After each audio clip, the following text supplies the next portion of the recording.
Untitled movie podcast. Untitled movie podcast. Untitled movie podcast. Untitled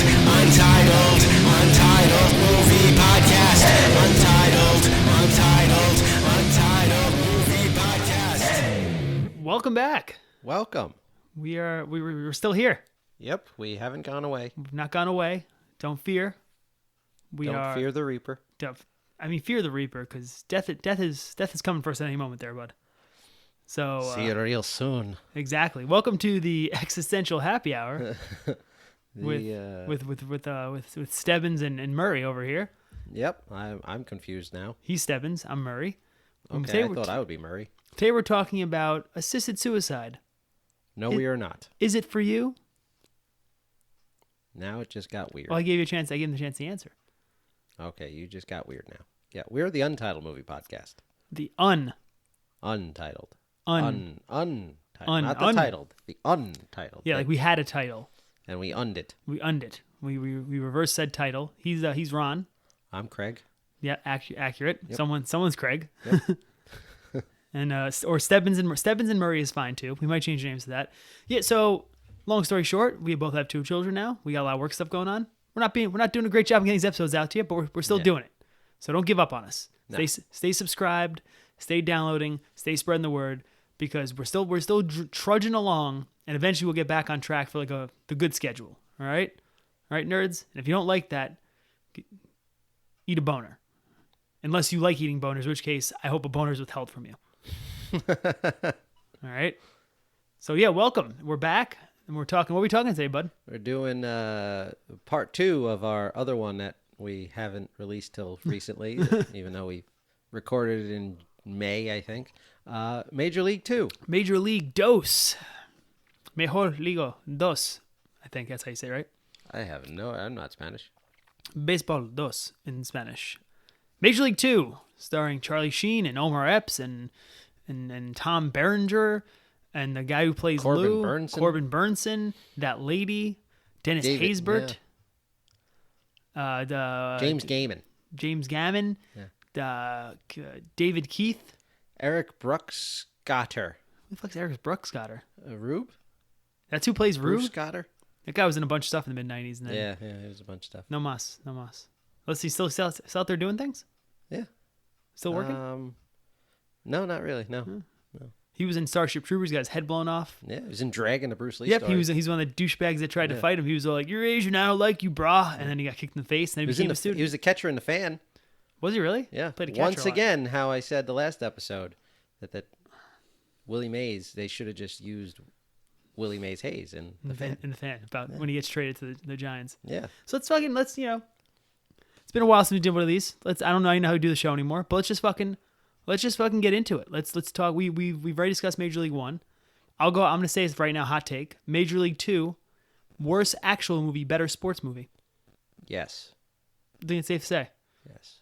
And I mean, according to everyone else, worst movie ever, because it got fucking like 5% on Rotten Tomatoes or something. You know what? Right?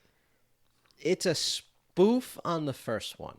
It's almost it's too spoofy for the first one. Well, it was supposed to be, the first one was rated R. Yeah. This first one was like legit an adult comedy. This one's PG. Yeah. And watching it with that in mind, I actually never thought of that until I watched this time. I hadn't watched it in a few years. It's very clearly PG. Like there's not a lot of curse words, no bosoms. Yeah, no bosoms. Not a single bosom to be found. Not nearly as much. I mean, more casual racism than like blatant racism. Yeah. Just like I said, no curse words really. I think they say shit. They say shit once. They say shit once because I was watching it with my daughter right next to me, and I was like, goddamn. Yeah, they say ass a few times. Mm-hmm. Including one of my favorite lines in any movie ever, which we'll get to later. Yeah, it's. I think. Look, when I was a kid, I rented this movie from the video store in Pennsylvania, and watched it easily, conservatively 50 times. Mm-hmm.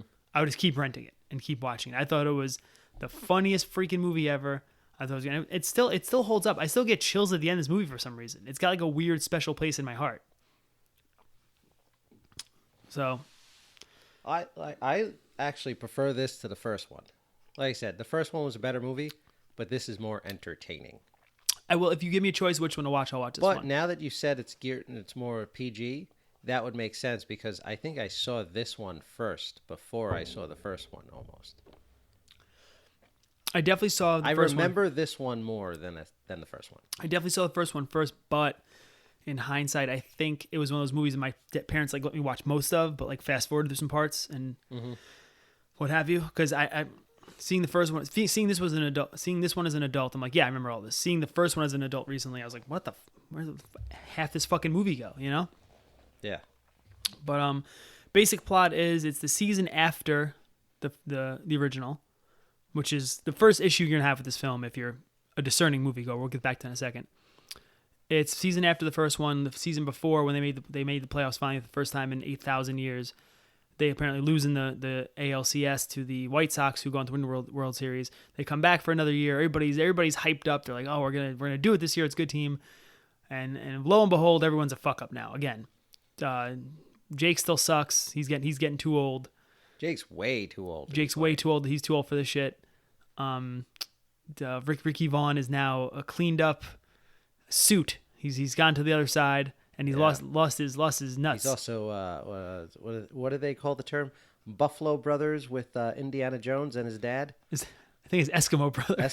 What the fuck's Buffalo a Brothers? Buffalo? I don't know. I think it's when you share a chicken wing. Elsa from Indiana Can we be Jones Buffalo and the Brothers? Last Crusade. Yeah, she's there's a fucking Nazi in this movie. Yeah. He's in there.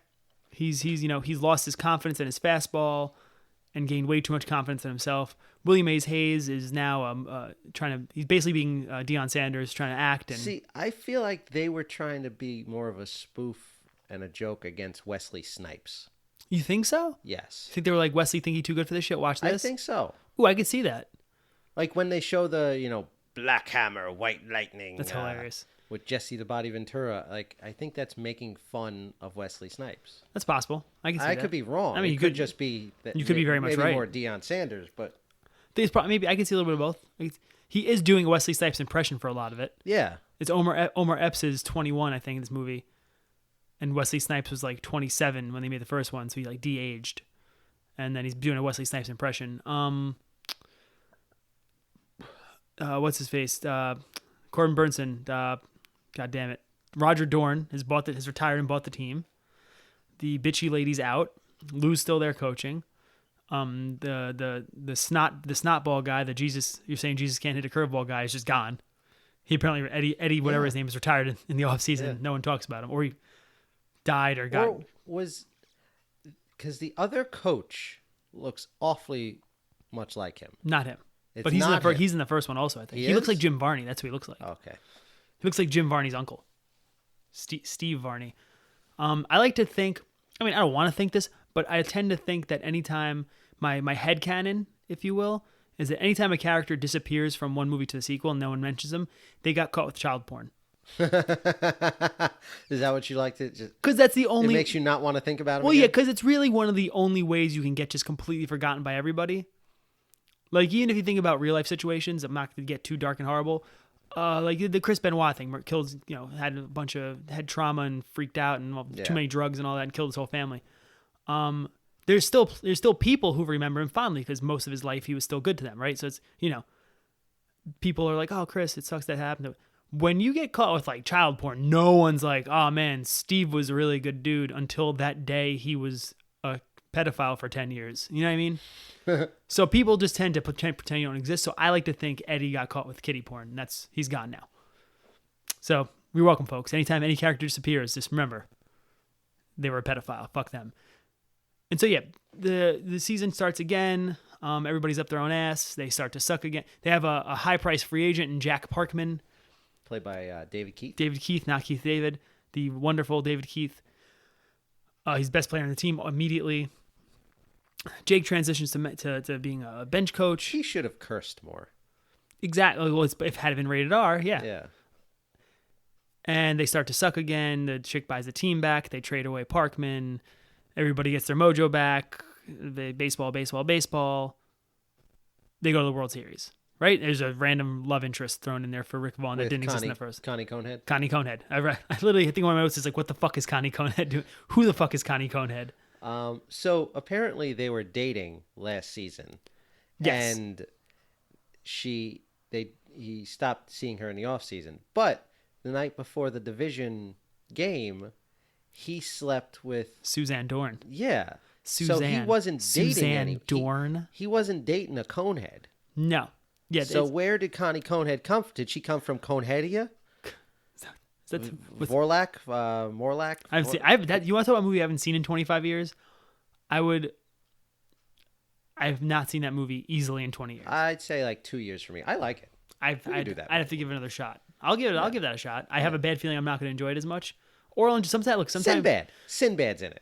Sometimes you go back for rewatch and you enjoy it more. You know? Sometimes it takes 2 rewatches to really understand what the hell you're watching. Connie Conehead. Michelle Burke. Great, so solid actress. I'm happy she was getting work in at The this Last point. Don. She's a nice looking girl, had her shit together. I'm pretty sure essentially what happened between the 2 movies was Charlie Sheen became a bigger deal. Yeah. You know, first one's really, we've talked about this. First one's a Tom Berenger movie. Yes. Well, they switched it over. Once Charlie Sheen was a bigger name, Yeah. they made it about him. Yeah. So they're kind of I feel like they could have shoehorned in a love interest in a way smarter way. Well, yeah. They could have maybe had Suzanne Dorn. I would have been fine with that. That would have made more sense to stick to what's going on. Or just he finds someone new. Yeah. They could have kept Connie Conehead in it, but just have him meet her. Yeah, exactly. With the kids and start anew. Yeah, exactly.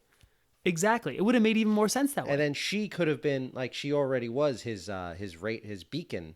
Yeah. To like get back to Wild Thing, but it would have made more sense. If and they she's just met. apparently she works for an orphanage that has a shit ton of money to send kids to fucking playoff games. But so he signs autographs. They're like, "Hey, do you want an autograph?" And they're like, "Yeah." They send down 1 magazine for 3 kids.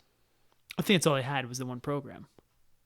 You had get something else. They had. Other I mean, at this point, Come if he's trying to get back in her good graces, back in her pants, if you will. But they he should want have an been autograph, thrown. Yeah. and then it always has to go to the kid with the leather jacket. That kid's a real putz. The other kids don't get it. Why? Because he has a leather jacket. That kid, he says puke head. That kid's a real putz.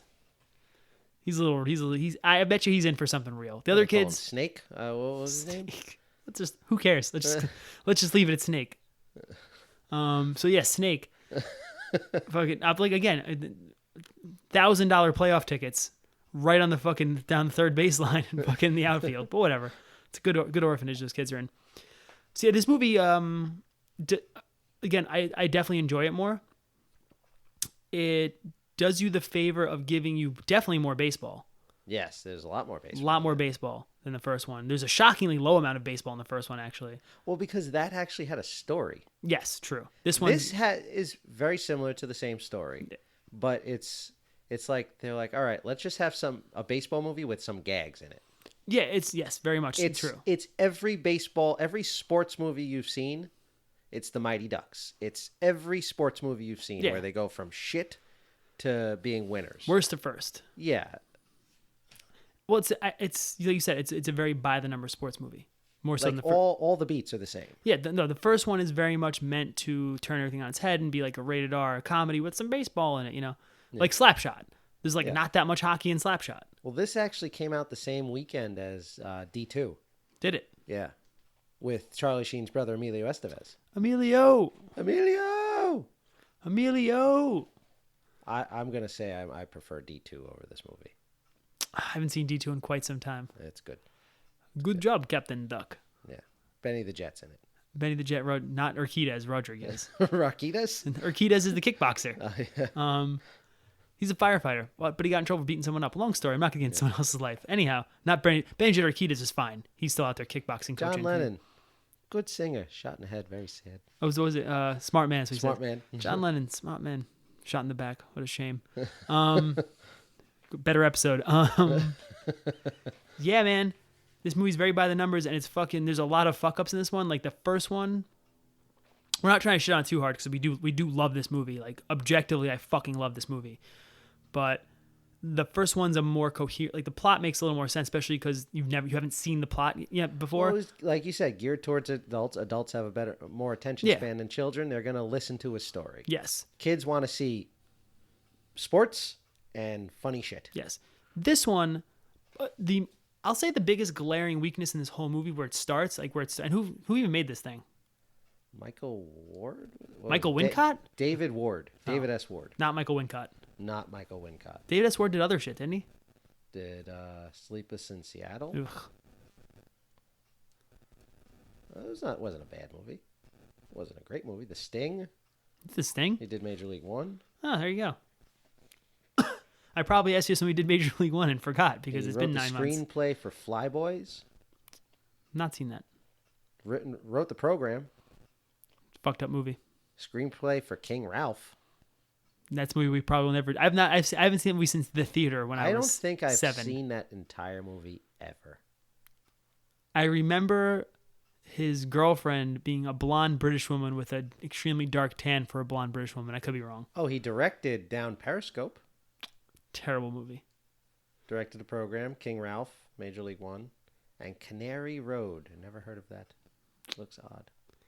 Sounds like a shitty 70s song. Probably. Sounds like a documentary about murders in the 60s. Canary Road. Anyway, the first glaring weakness in this movie is that they decided to. So this comes out 5 years after the first one, right? It was 89 and 94 or 89 and 93? 89, 94. Okay, so 5 years after the first one. A lot can change in 5 years, especially when you have a bunch of actors in their late 20s. Anyway. And it's supposed to be the next season? Yeah, Why didn't they just make it? Yeah, they decide to make it the next season instead of just saying like there was so many other ways they could have been on top for a while. It would have also made Vaughn's transition much easier to comprehend because within 6 months. Yeah, he goes from awesome to terrible. Yeah, not even what was it? September to spring? April. Oh, yeah, about 6 months. 6 months. Yeah, they I don't really know why they chose to do that instead, like you said, just saying, they lost that year and then whatever. A couple of good years, Rick Vaughn went to another team. Everybody spread out. Now he's back. He just got re-signed. They could have gone a lot of ways without having to add.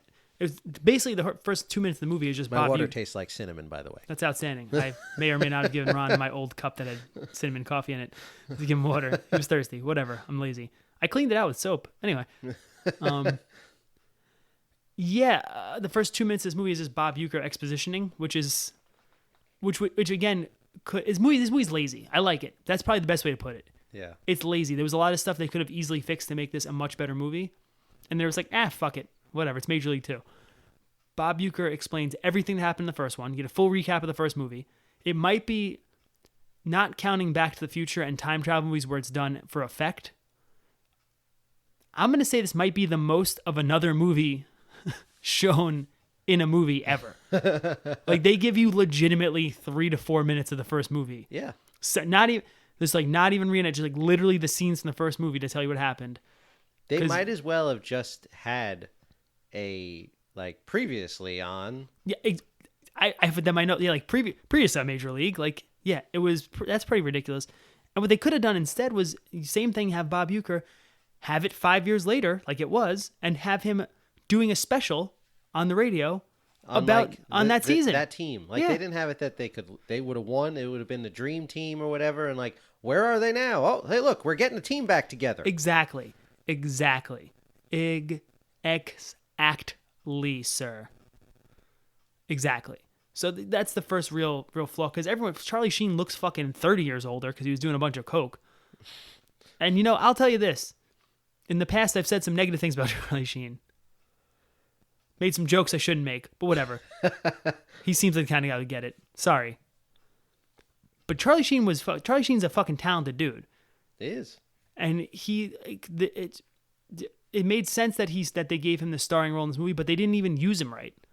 No. They let him Charlie Sheen, this was still in the age of svelte Charlie Sheen being a possibility. They let him be chubby face Charlie Sheen. He looked like fucking 37. What they also did was take off of Hot Shots and make him basically that character in this movie. He was more Topper Harley. Yeah, he was more of a spoof. Very goofy. My favorite part of this movie is the freaking Right Guard commercial. That's hilarious. Odiferous, Onephorous, Emancipation. That's one of the like best. I say it all the time. That's one of my favorite parts of any movie ever. I regularly still say upside down to people all the time, like all the time. But that's Topper Harley. Yeah, he's a goofball. Yeah, they don't use him in a serious role. Like he could have. The first one, he was just Wild Thing. He was just a crazy guy with a cool haircut who was the tough guy. Now it's like he's an insecure, like ball player that's not sure of himself. Like if you gave the guy 5 years, it's not going to happen in 6 months. Yeah, none of it makes sense. Prison didn't do that to him. Exactly. Exactly. We are led to believe that in roughly the span of 14 months, he has gone from hardened criminal, with the heart of gold, to like some dickweed in a suit with the slick back hair and put on 25 pounds. It's lazy, and I wish I could retroactively change that and make it better, but especially because the end of the movie, was jumping around like we always do. The end of this movie I fucking love the end of this movie. Yeah. Love the last 5 minutes of this movie. Like, I don't know why, because I have weird wiring. Joe Rogan, Better Podcast, once talked about this. How when you're young, you're wired all weird, and how I remember hearing him say this one time. I was like, oh shit, other people did it too. How he was so fucking weird when he was a teenager, when he was doing Taekwondo and shit all the time, that he would cry when Captain Jack from Billy Joel came on, and you know why? He just was something about that song that made him feel emotional. Like, you get like weird wiring when you're a kid. Yeah. Something about the end of this movie, when fucking Randy Quaid is like, the vile thing, the grab your throat and choke thing. Blow it out your ass. Yep. Blow it out your ass, lard mouth. Every time I hear that, I get the hairs on Crank it, Jerry! Yep. The hair on the back of my neck stands up, and I'm like, he's back! I get excited. Yep. Crank it, Jerry! And first she goes, oh my God, it's him. Like, he's fucking Jaws, which is awesome. And that's so perfect. Crank it, Jerry! And everybody gets hyped. That is the climax of this movie. That is like the pure ejaculation. Oh, dude, I fucking my soul nuts every time I see that part. The beverage salesman with the ponytail pumps his fist and goes, yeah, for nothing's happened. We yet. have talked about this for years. Yes, scene. We always bring that. So much is happening. The soda guy. Yep, because this movie has a lot of great background acting. We'll get back to that. Like, and he comes out, fucking asks to fucking face Parkman. Fucking puts his fucking glasses back on, walks a battery at the Parkman, which isn't a terrible idea actually, because you want the bases loaded so you can get the out at home. Not the worst idea ever actually. No, it's force play anywhere. Yeah, Parkman does not represent the fucking winning run. That's a fucking wonderful play. I mean, maybe you don't want to face Jack Parkman, but he does, and he fucking straight goes after Jack Parkman. Fucking strikes him out. Bet you don't have another hair on your ass. Throw me another one. It's fucking wonderful. I also don't think he'd be able to throw that. He hasn't been throwing the heat for how long? I don't think your body works that way. It can. I think what you're to believe. You think it was more mind over? Yes, what you're to believe is that he was just stuck in a rut mentally that was making him withhold. Yips. Yeah, he had the yips, and he was afraid to throw his fastball because he didn't want to get hurt. And they do a good job of saying that. She says it early. He's afraid of his fastball. They say that a bunch of times. You really get you understand that he's having trouble getting back to that guy, and then he finally gets his hair cut. Again, a great idea that they do that. Yeah. But the rest, it doesn't make any sense. But it's still, fuck it. And then fucking Randy Quaid makes an immediate 180 when he knows he's back. Randy Quaid. See, at least Randy Quaid is playing that guy from the first movie. Is he supposed to be playing that guy? It's got to be. They're dressed alike. We talked about this in Major League One. Yeah. The three fans, there's the third one is some fucking dude who looks kind of like Randy Quaid. And then this one, Randy Quaid actually plays him. And he has all the lines. And his friend's reactions to him when he gets upset, amazing. Just amazing. Just super overacty. They look like they're going to cry every time he gets upset. Yeah. Those strangers hit him with their hats. Well, I mean, I'm guessing you're led to believe they have season tickets. Oh, yeah. They're season ticket holders. So, I mean... I don't know if they have jobs, which is weird, because they seem to be at the day games also. Yeah, season tickets are kind of pricey. Not even that. It's just standard season ticket holders not making every game because, That's true. you have shit to do. Yeah. I mean, whatever. Maybe they're independently wealthy, men of leisure. Who knows? Yeah. So the end of this movie is fucking dope as shit. But more importantly, the background acting in that scene, in any scene in this movie, I don't know who shot it. I don't know what was going on, but they were just like, "Fuck it, do you?" Like, even in the beginning, there's a guy. I never noticed this till I watched it the other night. When Tom Berenger and Willie Mays, when Jake and Willie Mays Hayes are walking through the lobby of the hotel in Florida, there's a gentleman behind them. Folks, go back and watch this movie. There's a gentleman behind him who has two ladies, one on each arm, and he is having the time of his life in the background, giggling. They're touching his chest. Yeah, I don't know what he's up to, but he's not well dressed. He's just having some kind of weird Florida three-way in the hotel. So. Yeah, man. We're both shifting around feverishly.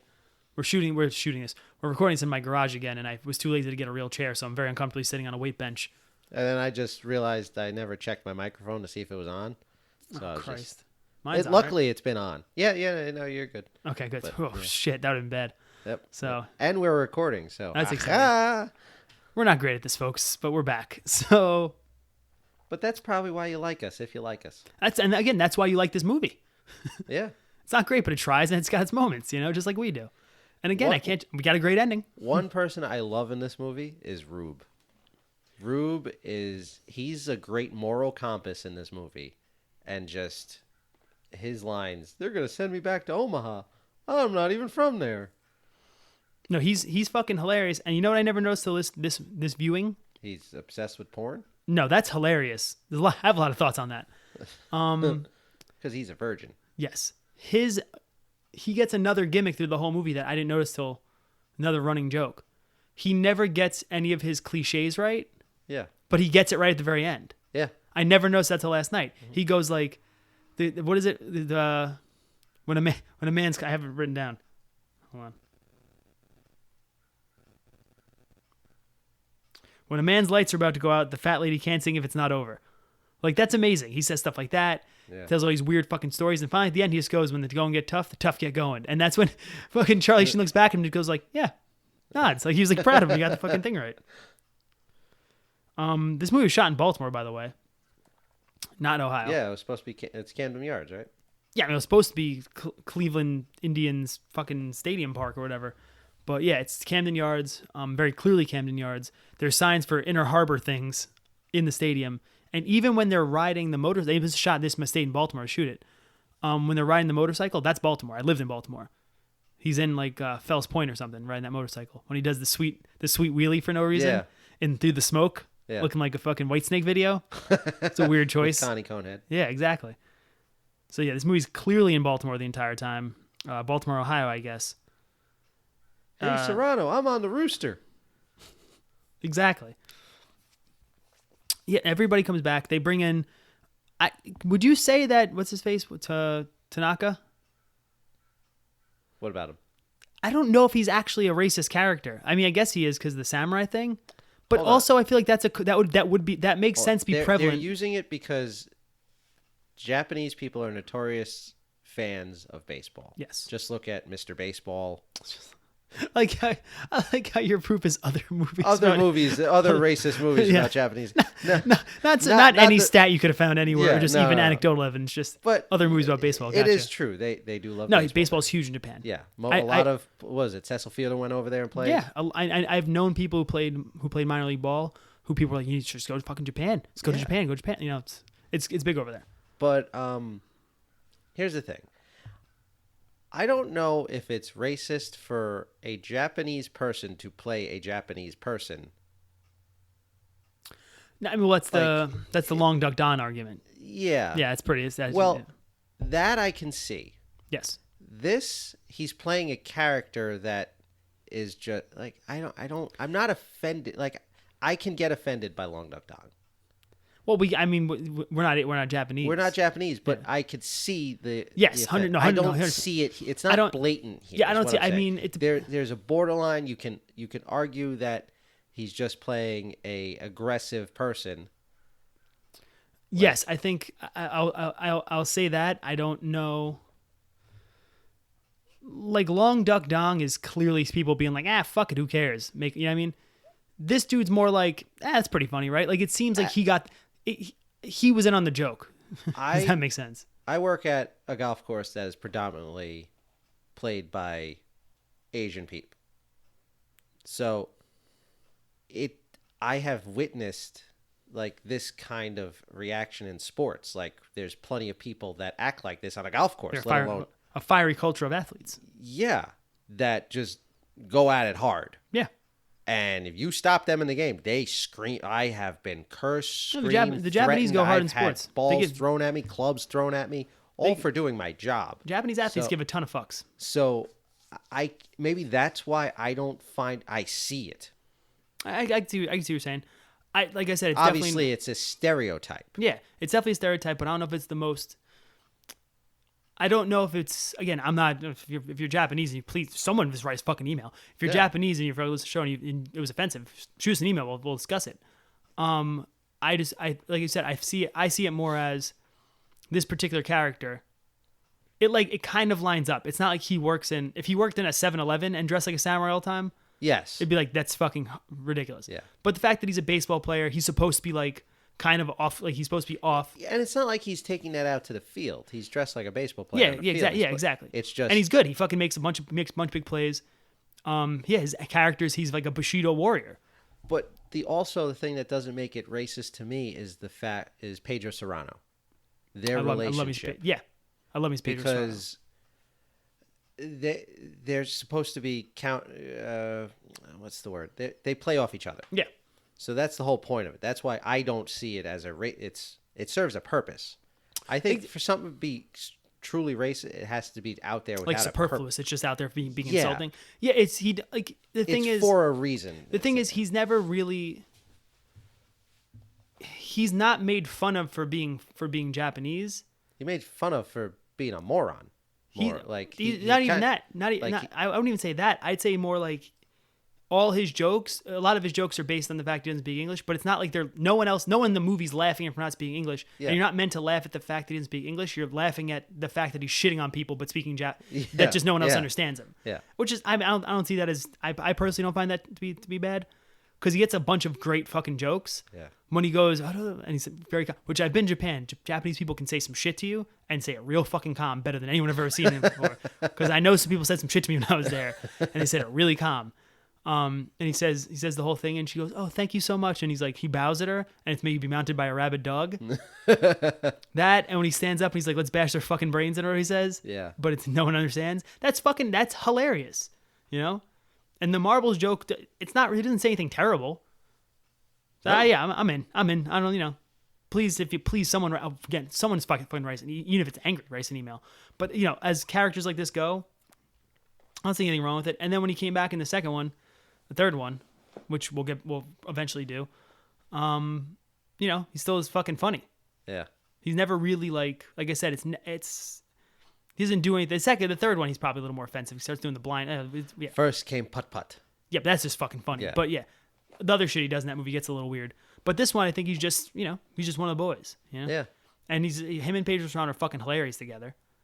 He sparks a lot of cool shit in this movie. The fucking marble bags and the fucking, their whole relationship.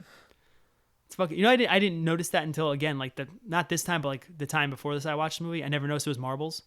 Yeah, you didn't. I was a dumb little kid. I was just like, oh, they're doing some... Because they talk about marbles. I'm admitting yeah, ridiculous. It's funny that this came out at the same time as D2, and it's kind of very similar with sequels, how you have to add in a bunch of like wacky / new people in the sports sequels. Like you had Benny the Jet come in on D2, and then you have Rube and Tanaka come in on this. Yeah, that I feel like that happens a lot in any type of movie, in sequel, sequel, and even on television shows. I think we talked about this once before. I always bring this up with like Modern Family for some reason. Like characters start off one way, even like The Office, right? Mm-hmm. Michael Scott started off as like kind of a dick, but like kind of an aloof dick. Yeah. And then over seasons, he becomes more ridiculous and more ridiculous. The and Joey Tribbiani syndrome. I Exactly. like to call Yeah, it. Joey, yeah. Or actually Ross, because he started Oh, off as a nerd. Yes. And then he just went batshit fucking crazy. I do love Crazy Ross, though. Oh, it's great. I With also the love- sandwich and Yeah. turkey sandwich. You threw it away. Yeah. I call it the moist maker. That's a great line. Also, earlier iteration of that was Eric, the older brother from Boy Meets World. Yes. Just goes crazy. Yeah. He was the cool brother, and then all of a sudden He's just a crazy person. And it works because it's funny, but at the same time, you look at it like I always say, Jay on Modern Family. Went from like this staunch old man, and like Gloria's like everyone just goes progressively more insane as that show goes along. Yep. I guess he's getting older and weird. I don't know. I'm getting older and weirder, so maybe, but whatever. But yeah, you always do that. They just keep adding characters. By the third, this one flirts with it, but still pulls it off where it's still funny. I feel like the third one, when we get to that, not as good at it. Just it gets a little too into like everyone's got a fucking gimmick. Not everyone can have a gimmick. Yeah. Everyone can does. have like nuances and be different characters, but everyone can't just have a fucking. You need to have a bunch out. of straight people, especially if it's a series. Like, Yeah. Like a sports, you have to have a bunch of straight people. Or they need to at least be things like Willie Mays Hayes in this movie. He's got the whole fucking bullshit with his career, but he's essentially just a normal dude. Yeah. Again, Jake, normal dude. Rube, kind of dumb. Normal. He's got the Panda fucking magazine thing. Normal dude. You can, and even Wild Thing isn't that weird when when you think about it. He's just kind of a screw. He doesn't have. It's nothing that crazy. Like he wears the glasses. Cool. Yeah. By the third one, there's people doing ballet dances, and this guy there's too much shit happening. So this one still pulls it off. Paige, like I Kenny said, Johnson doing the ballet. yes, it was Kenny. You love Kenny Johnson. Yes. Pensacola Wings of Gold. That's why. The Shield. Pensacola Wings of Gold. The Shield. You've seen Pensacola Wings of Gold? Yeah, James Brolin's in it. Yes. The Shield. And Sandra Hess. He's There's also in SWAT now. Good show. I've never seen that show with Shamar Moore. Yeah. Is that Shamar Moore? I don't know. I know he's in it. I think it's Shamar Moore. I just agree with you sometimes when Yeah, you that's ask me fine. things like that. Yeah, he's I'm big like, hand. yeah, sure. Yeah, big handsome black dude. A lot of abs. Yeah. Shamar Moore. So, yeah, man, this movie's fucking still funny. Like, there's some good callbacks. I didn't notice till I was really watching it with my discerning podcast eye. Was in the beginning when Parkman talks shit to Jake. Mm-hmm. Vaughn leans over and goes, "You want me to beat him?" Calling back to the first one where he goes, "I want to drag him outside and beat the shit out of him." Yeah. He's still willing to fucking hit people, which is kind of cool. Yeah. So yeah, I do appreciate everybody's relationship, that they all have each other's back still. Renee Russo pops up for 3 seconds in this movie. Yeah, it's sad that she doesn't have more. I don't really know. Like, I appreciate the continuity, but she's too big of an actress to like see for that long, and not like it's. I feel like they actually went to her house and that was her kitchen. Yeah, it makes sense because they were at spring training and all of a sudden they're in a fucking nice they're in a real house. We're to believe, I guess, in this year they've gotten back together officially. Oh, they definitely got back together. In the last 6 months, they're really just doing it. I mean, a lot's happened in 6 months. Tom Berenger's aged 5 years, so there's that. That's cool. It was that run to first that destroyed. It really fucked him up. How about the masturbator? The humiliator. Was it the see you later? I'm saying too much today, folks. He says all the time. He doesn't realize I edited most of it out. Yeah, I appreciate that. Here's a thing. How do you feel about floor porn?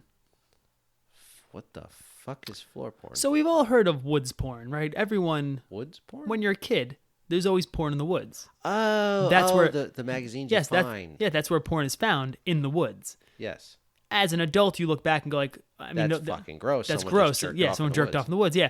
I mean, today's day and age, that will no longer exist because internet. Yeah, you're not gonna find a laptop. It'd be fucking weird to find a fucking old laptop in the woods. I found plenty of things on a golf course, like laptops, things like that. I found a porn laptop in the woods. I didn't find porn laptop. I found Sounds like you broken found a porn laptops. laptop. I found entire wardrobe, underwear and all. Like an entire wardrobe, like someone's entire wardrobe, like Someone entire, like one outfit. Like socks, pants, But underwear, how many? and shirt. But how much? One.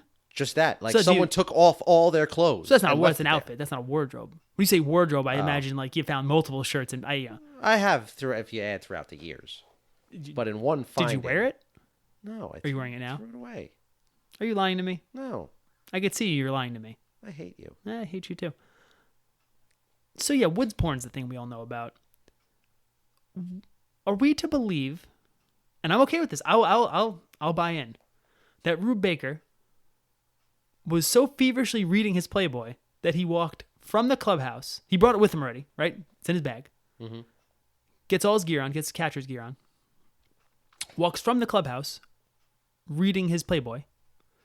At some point, they're like, "Hey, Rube, get behind the plate. Someone's got to throw," and just throws his used Playboy on the fucking third baseline because that's where he finds it.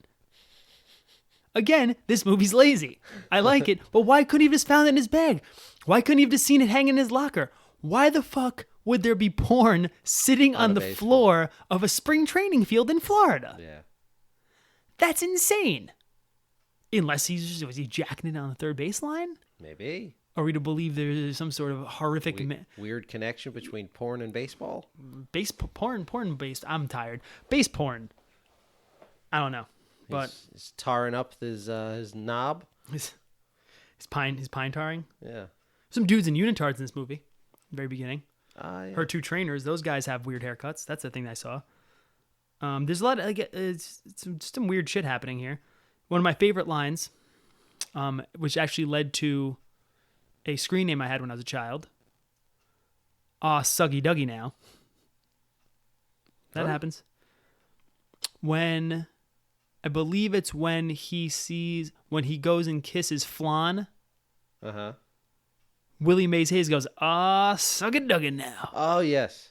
Yes. I'm assuming that was ad-libbed. Or some old white dude was like, "Oh, what are the young African American children saying? Oh, they're all saying Suggy Duggy." He probably thought it was Shucky Ducky, as in Shucky Ducky Quack Quack, and just decided to say Suggy Duggy. That actually became my screen name when I was a child. Suggy Duggy 88. It was one of my AOL screen names. Didn't last. No one got the joke. I thought it was hilarious. Tis what it is. Yeah, this movie's what were we talking about? We were talking about that Rube? No, we're talking Floor porn. Floor porn. So yeah, this movie has floor porn. It's got a lot of weird little fucking quirks, which are actually I appreciate. Like they fucking Dorn wasted so much money. There's now an espresso machine in the in the locker room. I noticed that. That's pretty great. One of the kids. This is proving this movie was shot in Baltimore. Also, when he goes to see the kids, you know why he left? No. Because one of those little fuckers was wearing a fucking Orioles hat. Really? Yeah, the kid like right behind fucking whatever his name was, Scotty or fucking Snake. Snake. Kid right behind Snake is wearing a fucking Orioles hat. Of course he didn't want to fucking hang out with those little dicks. That's funny. Yeah. Blatantly wearing a Baltimore Orioles hat to meet Connie Conehead couldn't regulate that? Yeah, she couldn't be like, hey, take the fucking hat off. Donald Ardichico, come on. Good dude. I use that line. I say Donald Ardichico a good amount. I have said that's my name on the golf course so many times. I'm like, what's your name? Donald Ardichico. Bobby Rosigliano. That I've used too much. Donald Ardichico died. Could you not fucking whip me? Donald Ardichico drowned in Sheepshead Bay 5 years ago. Ronald Ardichico? It was either Ronald. I thought it was Donald. We could have blocked it out because I'm just picturing Adam Sandler right now. I was going, your name is Ronald Ardichico. Ronald Ardichico died in Sheepshead Bay 3 years, whatever it is. We gotta do Conehead now. I guess we have to do that now. Willie Mays Hayes cheats. There's that. There's definitely that. When he does the thing where the guy hits the pop up, is that legal? That's interference.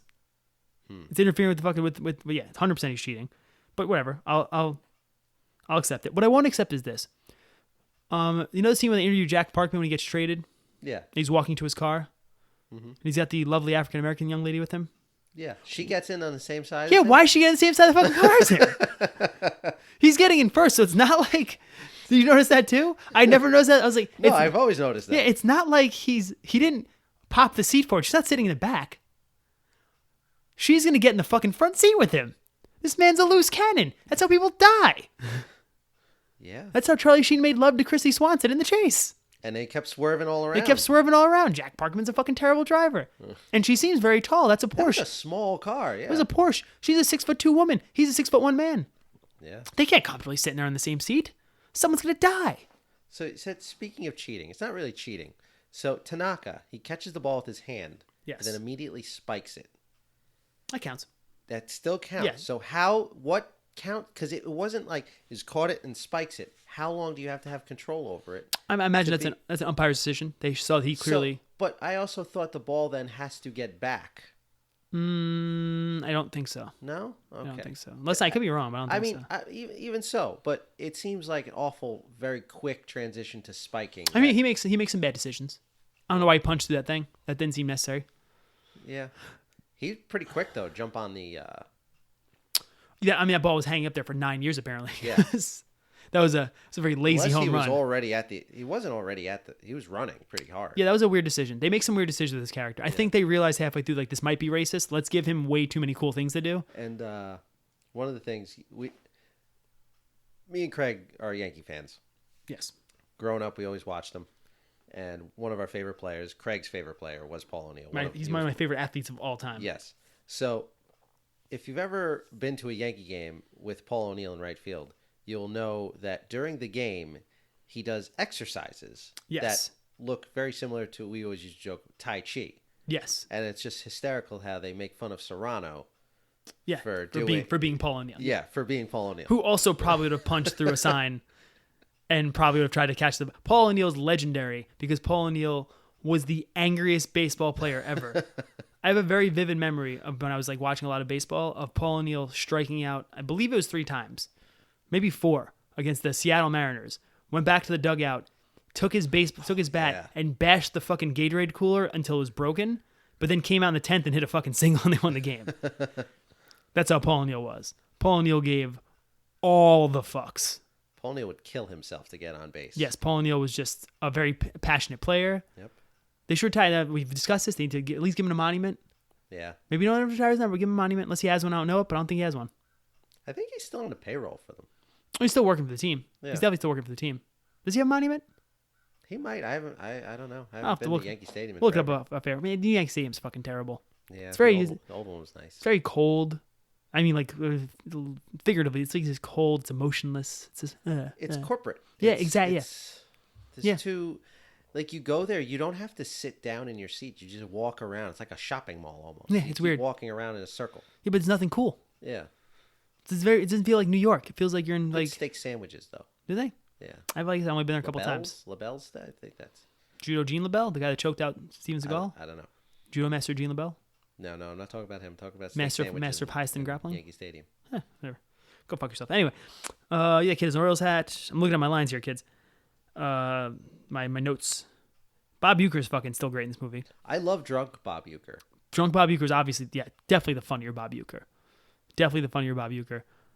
I still quote actually when he passes out. Take over, Monty.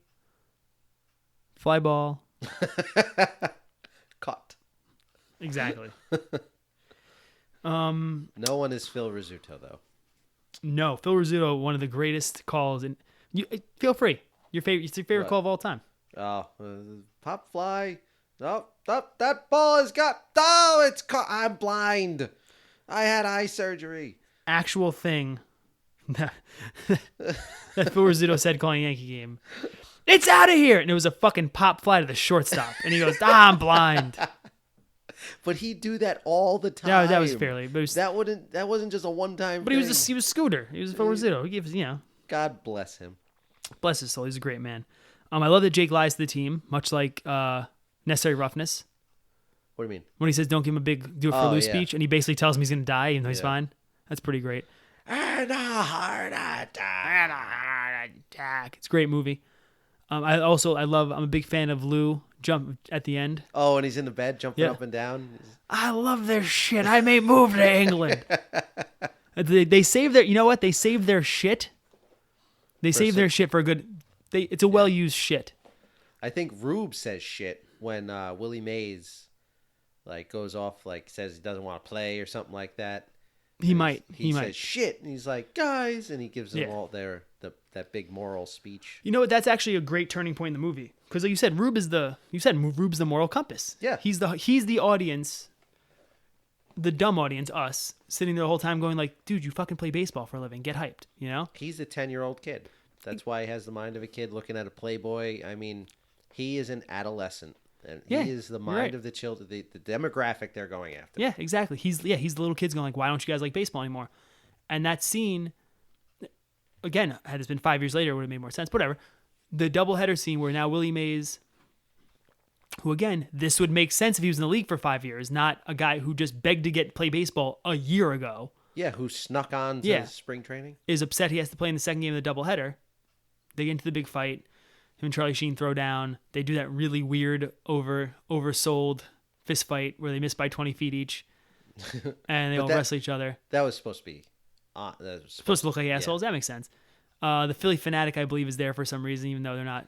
That is. He looks very... If it's not, he's very... I think Philly Fanatic's actually green. Yeah. He was like some stand-in for the Philly Fanatic. He gets beat up. Someone elbow drops him. There's suddenly 60 men on a fucking baseball team, which I don't think there's like 30 men on a real baseball team. They all get thrown out. He gives that impassioned speech where he's hurt and he explains to everybody, basically, you're playing baseball. Get excited about it. And they come back. Willie Mays comes off the bench, steals all the bases. That brings me to another question. So you have Willie Mays getting off the bench to go pinch run. Isn't he already in the lineup? No, I think he was sitting out because he said he was hurt. For both games? No, for the second game. Oh, okay. No, because the first game he says it also. That's when he says no. Yeah, but I think they don't want him playing. They don't put him in for the second game. And then Pedro Serrano. He That's pinch true. hits. He's not in the lineup. You're one of your best hitters. Your right fielder or that's true. Center fielder, whatever it is. I guess we're to believe that a bunch of people got just all right. Change up the lineup. You're in now. I guess we're to believe a bunch of people got banged up. Oh, okay. For the second game, I guess that's where Mark. Like I think Markley was in. Once he pinch runs for Rube's gone. I think Markley was in at that point. And they don't have another catcher. Who's playing catcher after that? Oh, they won the game. True. That's true. I guess maybe they only have the one catcher. Maybe Jake was like a player coach. Well, he could. As a coach, you can just go in. Can you? Yeah. Is that real? Yep. I believe Willie Randolph did. Someone did it. Someone did that. You are allowed to play. You are technically a member of the team. Yes, that's why they're in uniform. Yes. I'm gonna have to look that up, but I want to believe it, so I'll just believe it. Markley might have been playing. Markley's the guy who pinch runs for Roger Dorn, who appears at the end of the movie out of nowhere as if we're a character we've all heard of. Markley, get in here! I'm like, who's fucking Markley? Why would you not just use anyone else from the fucking movie? It's very weird. Shoop's out there. Shoop's in the first one too, though, I believe. Gives up a hit to that Punch and Judy hitter. Yeah. And one more little weird fact. Randy Quaid, sick arm in this movie. When he catches the home run, casually catches the home run. Those things hurt. Doesn't even look up, catches, and then throws a fucking piss rod, a fucking frozen rope to like the second baseman from the outfield. It's ridiculous. But as we get close to wrapping up and our glorious return to gloriousness, although not my favorite line, I'd say the most iconic line of the line everyone knows from this movie, in my opinion, and clearly even if it's not my favorite, it's the best line in this whole movie, is in the very beginning of the film. Jack Parkman comes to the plate. Bob Uecker, Jack Parkman does his little shimmy, drives the women in Cleveland wild. Yes. End of the movie when he's on the White Sox. Jack Parkman does his little shimmy, makes the women here in Cleveland puke. Amazing. Bob Uecker is a fucking legend. He is. Mr. Belvedere. I'm not. Oh, come on. I'm not gonna sing God damn it. Straight from some China. Never met him before. Who cares? When you drop kick your jacket. As he came through the door, No one's there. But sometimes things get turned around and no one's spared. All hands look out below. There's a change in the status quo. We're gonna need all the help that we can get. According to our new arrival, life is more than mere survival. We just might live the good life yet. Bum, ba-rum, bum, bum, ba-rum, bum, bum, bum, bum, bum, bum, bum, bum, bum, bum. Yeah. Can we even go anywhere after that? Nope. Fuck it. That's the episode. We'll be back soon, folks. Thank you, everybody. Thanks for listening. We enjoyed Major League 2, which did hold up. We should say that. It did hold up. I think it's still a good movie. Me, Everything holds up to Ron, but it helped to me. I still enjoyed it. Find us on Facebook. Find us on Twitter. and our website that I don't update enough because we're very busy, but we're getting back to it. We are back, folks. We will be back more. Stay with us. Stay with us. Our kids are getting older and slightly easier to deal with, or at least they go to bed at My more job reasonable is times. getting easier in the fall. Ron's job's getting easier. We got this, all right? We're still here for you. Please send us some suggestions, some episodes. Give us something to talk about. Say hi. Drop us a line. Questions, answers, anything you got. Tell us we're dumb. Tell us we're great. Just tell us something. Have a great day, folks.